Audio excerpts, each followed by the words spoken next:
नमस्कार. आजच्या एपिसोडमध्ये जर शॉर्टमध्ये आपण एक्सप्लेन करायला जाऊ ना, तर आजच्या एपिसोडमध्ये पहिले श्रीकला तिच्या बापाला भेटून भरपूर प्लॅटिंग सुरू होतं. त्यानंतर श्रीकलाला एक अर्क दिला जातो ज्याच्याने ती कोणालाही वशमध्ये करू शकतं आणि ती तुम्हाला गेस पण नाही करू शकत अशा व्यक्तीला ती म्हणजे तिच्या वशमध्ये करतं. इकडे इंदू शोधायला जाते पण फारसा काही उपयोग होत नाही, सगळं बरबादमध्येच असतं कारण तिला काहीच भेटत नाही. आणि प्रोमोमध्ये थोडेफार ट्विस्ट आहेत, बघूया आजच्या एपिसोडमध्ये काय काय घडते. म्हणून आजच्या एपिसोडमध्ये आपण बघणार आहोत. इकडे पोपटराव म्हणत असतात, काय ग तुझ्याकडे दुसरा कोणता पर्यायच नाही आहे का?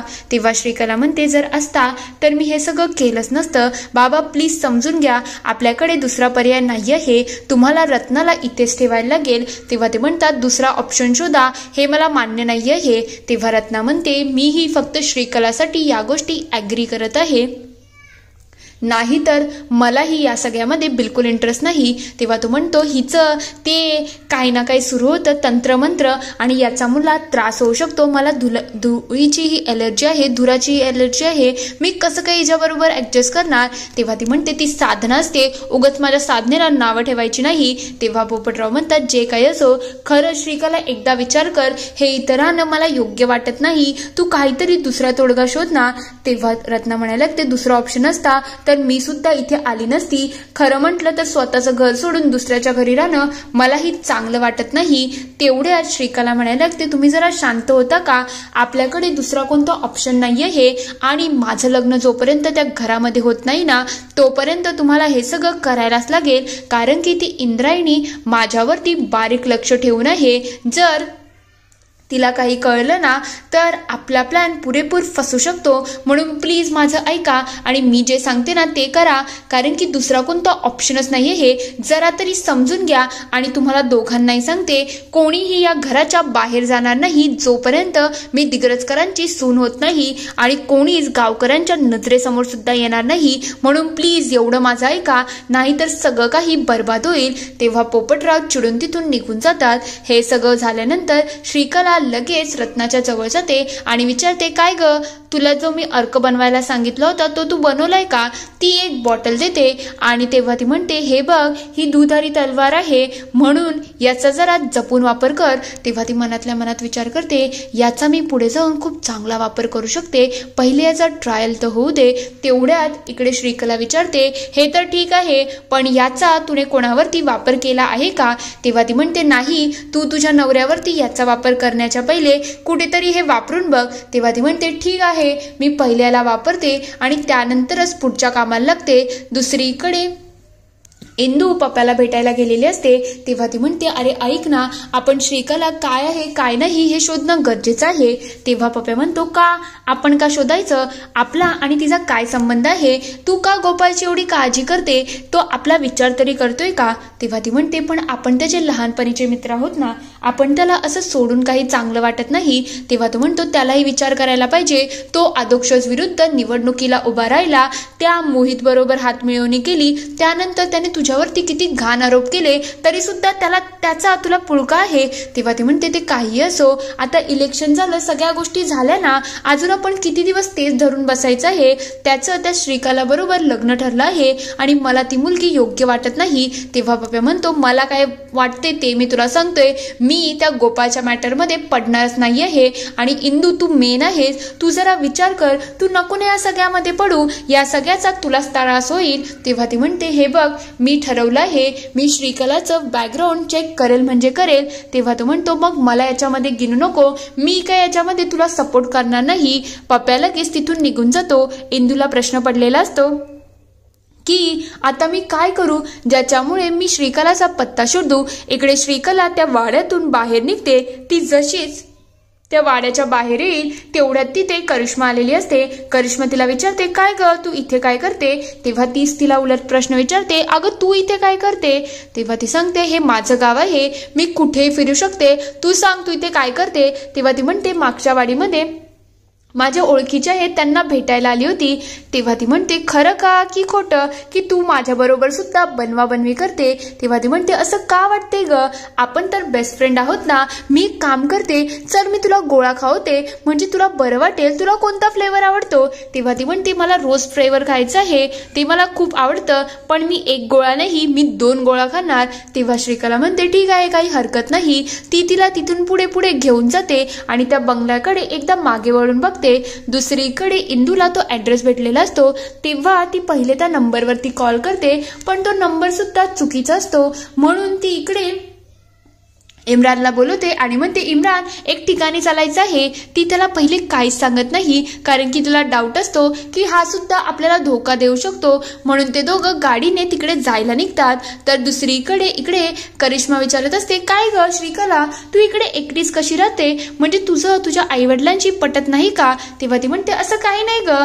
तेव्हा ती विचारते मग सांग ना, ते इकडे तुला भेटायला काय येत नाही. तेव्हा श्रीकला म्हणते अगं येतात, ते आधीमध्ये येतात, नेहमी नेहमी येत नाही. तेव्हा ती म्हणते चांगलं आहे, पण श्रीकला मला एक सांग ना, तुला कोणता भाऊ आहे का. तेव्हा श्रीकला विचारते काय ग तू मला एवढे प्रश्न का विचारते, एवढ्या प्रश्नांची गरज नाही आहे. तेव्हा करिश्मा म्हणते आता तर तू गोपाळला घेऊन चालली आहेस, मग माझ्यासाठी सुद्धा मला ऑप्शन शोधायला लागेल ना. पण जाऊ दे जे काय असो. तेव्हा तिला तिच्याकडे बघून आठवण येतं की रत्नाने सांगितलं होतं होणाऱ्या नवऱ्यावरती हे ट्राय करण्यापूर्वी तुला कोणावर तरी ट्राय करायला पाहिजे, आणि ती तो मोहरा करिश्माला बनवण्याचा विचार करते. तेव्हा ती म्हणते करिश्मा आपण एक काम करूया, गोळा खाण्याच्या पूर्वी आपण चहा पिऊया. तेव्हा ती म्हणते नाही माझ्याकडे पैसे नाही, मी काय तुला चहा पाजू शकत नाही. तेव्हा श्रीकला म्हणते अगं मीच तुला पाजणार आहे. तेव्हा करिश्मा म्हणते ठीक आहे, जर तू पाजणार आहे तर काही हरकत नाही, पहिले आपण चहा पिऊ, नंतर गोळा खाऊ, नंतर भेलपुरी खाऊ. त्या दोघी लगेच तिथून निघून जातात. दुसरीकडे इकडे इम्रान आणि इंदू त्या गावामध्ये पोहोचलेले असतात. तेव्हा इम्रान म्हणतो मी बरोबर जागेवरती आलो आहे, ही खोली नंबर 25 आहे, म्हणजे पुढेच बाकीचे रस्ते असतील.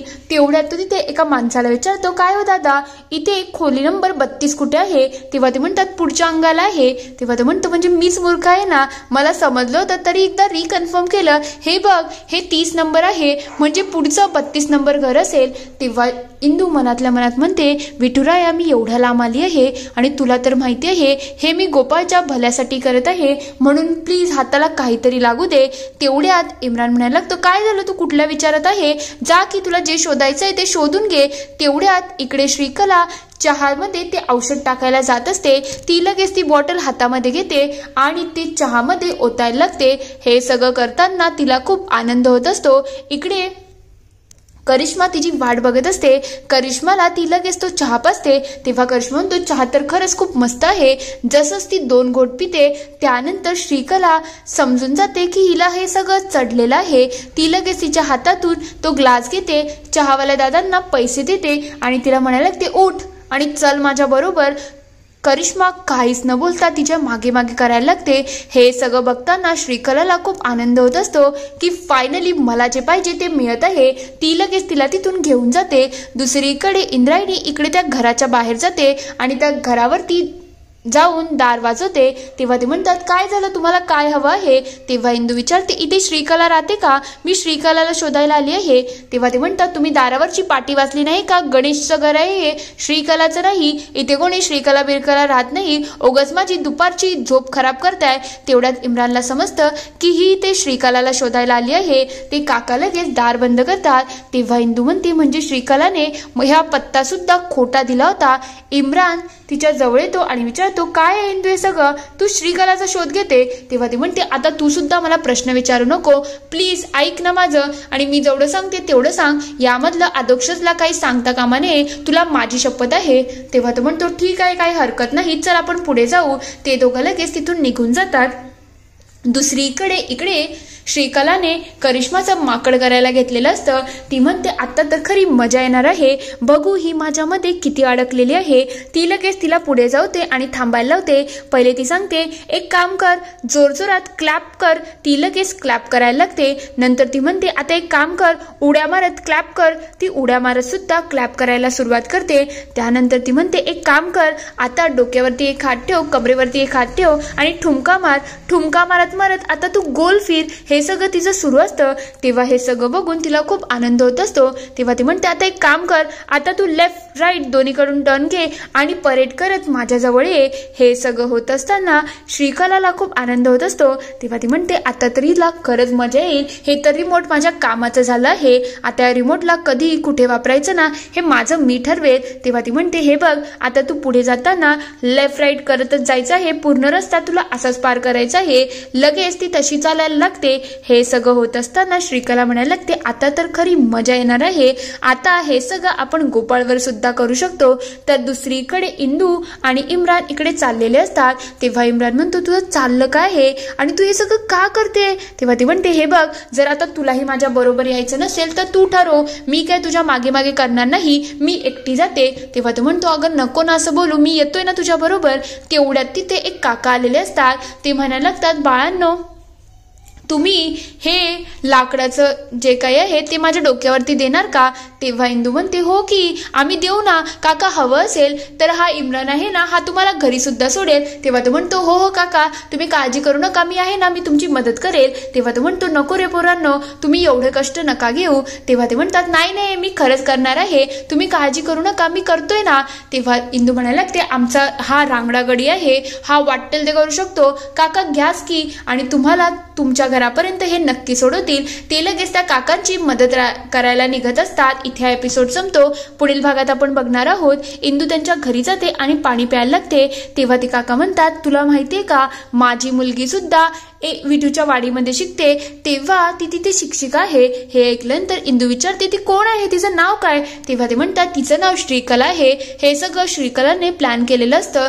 तर दुसरीकडे इकडे व्यंकू महाराज करिश्मा आणि श्रीकलाला बघतात. तेव्हा इकडे करिश्माला श्रीकला सांगत असते एक काम कर घरात जा आणि मोठ्याबाईंच्या झिंजा पकड. लगेच तिच्या घरामध्ये घुसते आणि अक्षरशः मोठ्याबाई इकडे फोनवरती बोलत असतात. तेव्हा त्यांच्या झिंजा उपटायला लागतात. मोठ्याबाई तिला बघतात आणि अक्षरशः तिच्या अंगावरती धावून जातात. हे सगळं काय आहे. दुसरीकडे हे काका म्हणत असतात तिचं नाव श्रीकलाच आहे, श्रीकला तिथे जाऊन शिकवते. हे ऐकल्यानंतर इंदूला अक्षरशः धक्काच बसतो की हे सगळं काय आहे. इथे हा पूर्ण एपिसोड संपतो. आता खरंच श्रीकलाचे बाप तर पोपटराव आहेत, पण हा माणूस तिने जो पेरला आहे तो इंदूलाच कसा काय भेटला असेल. नेमकं हे षडयंत्र काय रचलं गेलं आहे. तुम्हाला काय वाटतं ते मला कमेंटमध्ये नक्की कळवा. व्हिडिओ आवडला असेल तर लाईक शेअर सबस्क्राईब करायला विसरू नका. Thank you for watching.